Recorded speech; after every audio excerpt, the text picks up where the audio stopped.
What's up, everybody? Welcome back. So this past week we received our Borderlands Mr. Torgue's Arena of Badassery board game from Monster Fight Club. And a lot of you guys are like me, that they bought this game to put into their bunkers and badasses, but some of you guys did buy it for the game itself, which is cool. But I almost think that almost all of you want to have painted, finished miniatures on the tabletop, because it just makes it more fun to play. Not everybody, but it is fun to paint and get them onto the table. Now, today's video, we're not going to do any painting. We are actually going to be doing basing, because there is different ways that you can base your miniatures easy and ready to go. And there's some really easy ones, which I will explain that you can do. And then there's more complex ones that I can also talk to you guys about. But I want to just give you a rundown of how I do basing. I got almost all of them done. I need to do skags at the gate and the 4 skags that came with the main game. So they're almost all done. So we're going to switch over and then talk about that. So these miniatures right here are all of the bandits and the vault hunters that I got with the box of badasses, which is a Kickstarter exclusive. So if you didn't get the Kickstarter but you got just the main game, you will get these up front here, except for the turret. So you'll get the you'll get Mose, Mordecai, you'll get Salvador, and you'll also get Amara. Mose gets her really cool robot right here. This is the basing that I did. I'm just going to show you guys simple basing today. It's going to be simple, fun to do. And then of course, Mordecai came with Bloodwing, so, which is very cool. We'll just go ahead and kind of put that behind there so you guys can see. So we're going to do a rundown of how I do the basing. Basing is simple. Here's the thing. You can go ahead and buy technical paint from your local hobby store, and that paint has sand in it. Now the thing is I have a couple technical paints, but I actually enjoy basing the models more, because the technical paint goes on quite, I mean, it kind of goes on thin. I mean, you can goop it up, but the texture just isn't as much texture as I want on a miniature. So I'm going to show you a quick, easy way with very cheap stuff. So what I use Mod Podge. Mod Podge is an amazing utensil that you can use, okay? This is basically PVA glue. It's water-based glue, sealer, and finish. It's usually white.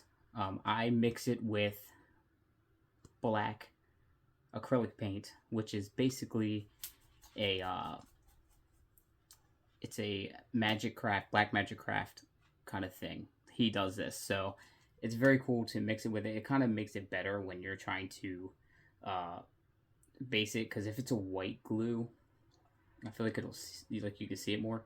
It's better to do it mixed with acrylic, like black acrylic, but you can just use regular PVA glue. It's fine. You don't have to use Mod Podge. You can use regular PVA glue, which is like Elmer's glue, and you can also use regular super glue, and that could be just regular super glue like this, or army painter glue I have up here. You can have regular super glue. If you are in a rush, super glue might be the better option for you, but the thing is that you have to be really quick when you have the super glue, because it does actually dry pretty quick compared to Mod Podge. Now, Mod Podge, on the other hand, it is slower, but it's not as slow as, I would say, regular PVA glue. This does dry a little bit quicker. What I also use is a brush. A lot of people, like, this is just a regular, this is a WizKids brush. So this came out one of the D&D models. A lot of people sometimes use like a bin of Mod Podge or PVA, and they'll take the mini. This is the mini that we're doing one of the skags today, just to show you guys. So a lot of people, they take the model and they just dip it in there, and then they take it and they dip it into whatever they're basing with, which today I have a mix of, it's sand, but it's also like herbs and shit. So like if you kind of see in there, there's chunks. That stuff is actually, it makes it give more depth. You can also add rocks, small rocks and stuff like that. I have a bin just like this full of rocks. You can add stuff like that. With how many we have here, I just did this. I was like, you know what, because I have other things I'm going to put on top of this after I'm done painting. Like, so once I'm done painting, I'll add stuff like this, which kind of gives it a grassy look. I do not like the regular grass flock. These are like little foam circular balls, and it kind of gives it a grassy look without all the crazy flock that, like, they have grass flock, and it doesn't work well for me. So that is actually a good thing to use, but I use that after it's done painted, and I just sprinkle it on. But we're gonna get the basing part ready to go. Okay, so you want to pick your model. This of course we're doing this for Monster Fight Club's Borderlands board game, but this can work for Warhammer, this can work for D&D, it can work for Malifaux, it can work for any tabletop game that you want to play. This method works for it all because it's basing. We also have other crazy ways of base too. With my Bunkers and Badasses models, I actually took the model and I peeled it off of the actual base, and I made specific bases that had like really cool scenes on there for them. I did not do that with this because obviously there's a shit ton. I don't have the time to do 100 miniatures, because we have this and we have the Skags at the gate. So, and a lot of these characters did have like not drones, but they had like the see-through models as well, which were like the digiclones and shit.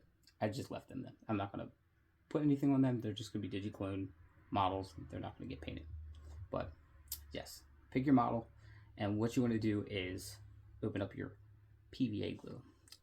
So any glue, whatever, you want to take your brush and you just want to go around. You want to go around the trim of the bottom here, where the feet or where the model meets the base, and then you want to make it clean. Now the reason why I don't dip it is because you can get Mod Podge all on the sides, and then when you want to put shit on there, then you have all the shit on the sides. I like a clean model. So we're going to switch over, try to get a closer look at me just adding some Mod Podge to this so you guys can get a closer look at how we do this. Okay, so we're going to open this up. Mind you, I think my nails are fucking dirty again. They're always dirty. We're going to open this up. We're just going to dip into here. You don't want to cover up the whole brush. You just want to get the end with a thick piece. And you want to go ahead and you want to get it around the feet and around the base. You want a thick coat, but you don't want it too thick where it's goopy. You want it just enough to grab what you're putting onto the base.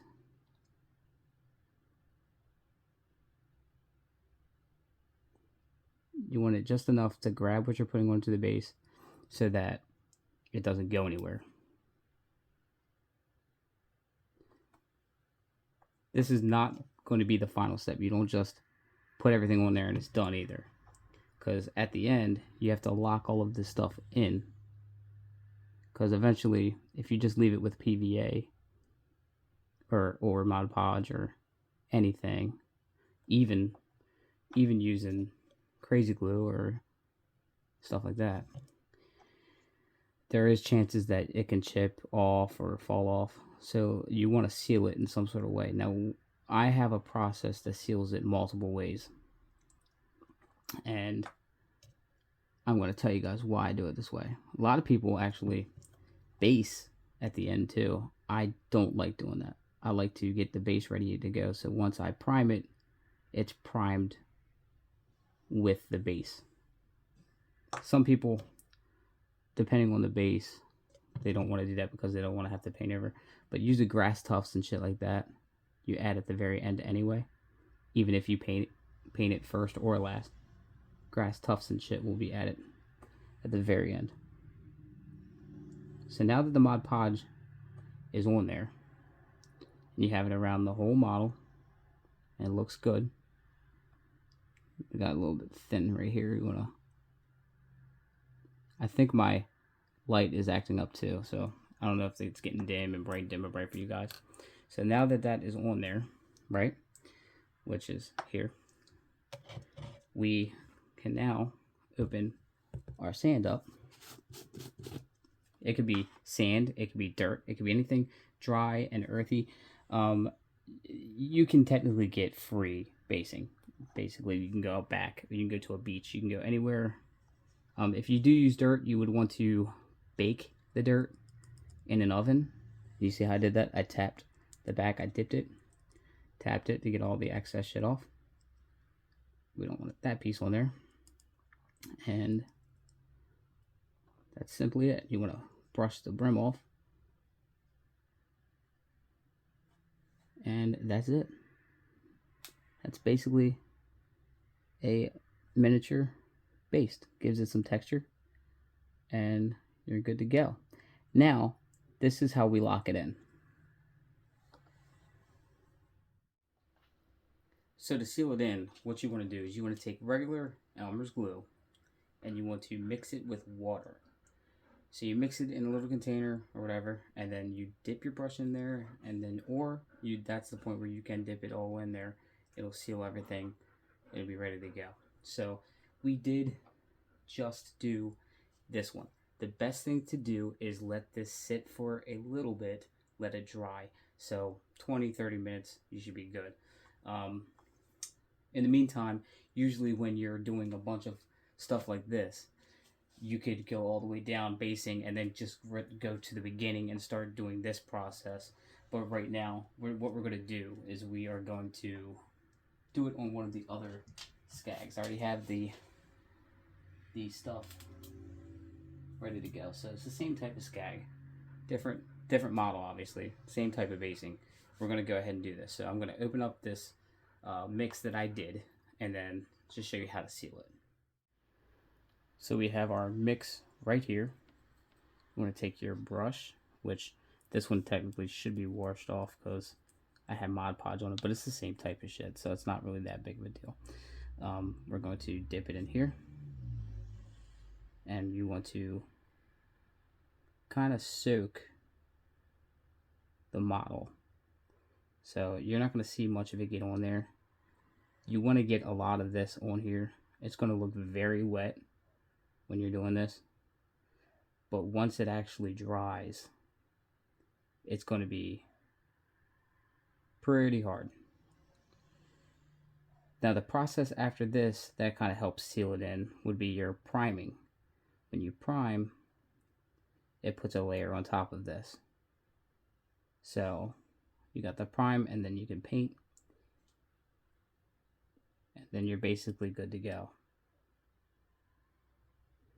I also want to show you guys a model. It was actually before we started getting our pledges for Monster Fight Club's Borderlands. There were some proxy Borderlands bandits that I got, and I want to show you how those bases turned out, so you guys can see what I'm saying with how I do my basing. So now you can tell that this is very soaking wet, but once it dries, it'll be hard as a rock. So that's basically how I do my basing. So when you're all said and done, you can have a model that looks like this proxy Borderlands bandit. So the earth down there is what we just added. This is the flock that I was just stating. There is dog hair all in this because of Harley. So I apologize for that. I have to keep cleaning my miniatures because it catches all her hair. But all the earth there. We also added a rock over here. So it's kind of it gives it a little bit more depth to your miniatures. And I want all of my Monster Fight Club miniatures to look like this. So that's the process that I'm looking for. I really hope that this video helps you guys get a better understanding of how basing kind of works. For the easy end, I wanted this to be accessible for everyone. Remember, the only way to fail is to not try. So if you are scared to pick up a miniature and paint it, or you really like the hobby but you're scared to just do it because it's difficult, it's not really difficult. Practice makes perfect. When you get your first model and you start putting paint on it, sometimes it is difficult. But the thing is just because something is difficult doesn't mean that it's not achievable. And that's what I'm trying to push out to you guys, because there's a lot of us that do play miniature war games and stuff like that, and we paint our models and stuff. And if we can paint our models, you have it in you to paint it too. I just hope that this is easier for you guys to understand how basing works, because I do it first thing. A lot of people do their basing last, and I like to just get it all over with because the process of sealing it in and making sure it ain't moving or going anywhere. The flocking at the end, the green flock, that is of course PV8 on top, but other than that, everything is pretty sealed and ready to go. So I really hope that this kind of helps you out, especially if you just got this board game and you really want to paint your models up. This is a way to base them and get them ready to go. My next video in this kind of, not on the channel, but my next video in this kind of my Bunkers and Badasses videos, because technically this is a part of that. I will be painting the models. So I'm going to do one model per episode, unless it is a model that is repeated here. So we have a lot of bandits that have 4 of each, or 3 or 2. We're going to do those at the same time, but I'm going to only show one of them that I'm painting, but in that process I'm painting 2 at a time. So, because there's no point in me doing multiple videos for the same model. Like this bandit is the same as this bandit. So when I do one of these videos, that could work with all of these. And of course, you can paint these however you like. You don't have to be box art. You don't have to make it look like a Borderlands character. You can paint these however you feel. We are going to paint them how they look in Borderlands, because a lot of you guys might want to do that. But remember, you can paint any of your models any damn way you want to. It doesn't matter. This isn't Warhammer, and even if it was Warhammer, I'd say paint it the way you want to paint it, because who cares? It's your hobby. This is something that you want to do. This is a passion that you want to do. Just let it do it. So remember to leave this video a huge like, subscribe if you haven't already, and keep a lookout for my painting videos. Comment down below what you would want my first model to be painted. Thanks guys. I'll catch you in the next one.